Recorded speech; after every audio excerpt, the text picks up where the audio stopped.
2 দিনের ব্যবধানে দেশে আবারও বেড়েছে সোনার দাম। সবচেয়ে ভালো মানের বা 22 ক্যারেটের প্রতি ভরি সোনার দাম 2,216 টাকা বাড়িয়ে নির্ধারণ করা হয়েছে 2,61,040 টাকা। সোমবার বাংলাদেশ জুয়েলার্স অ্যাসোসিয়েশন স্বর্ণের নতুন এই দাম নির্ধারণ করে। সোমবার সকাল 10টা থেকে নতুন দাম কার্যকর হয়েছে। স্থানীয় বাজারে তেজাবি সোনার দাম বাড়ার প্রেক্ষিতে এই দাম বাড়ানো হয়েছে বলে জানিয়েছে বাজুস।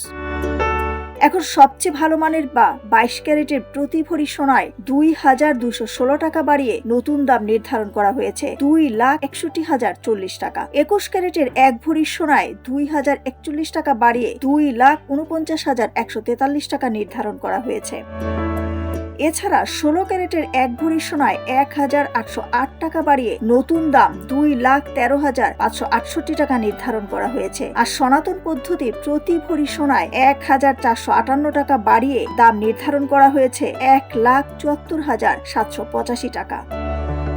এর আগে গত শনিবার ভালো মানের 1 ভরি সোনার দাম বাড়ানো হয় 3,266 টাকা। দিলরুবা খান, ডেস্ক রিপোর্ট, সোনালী নিউজ।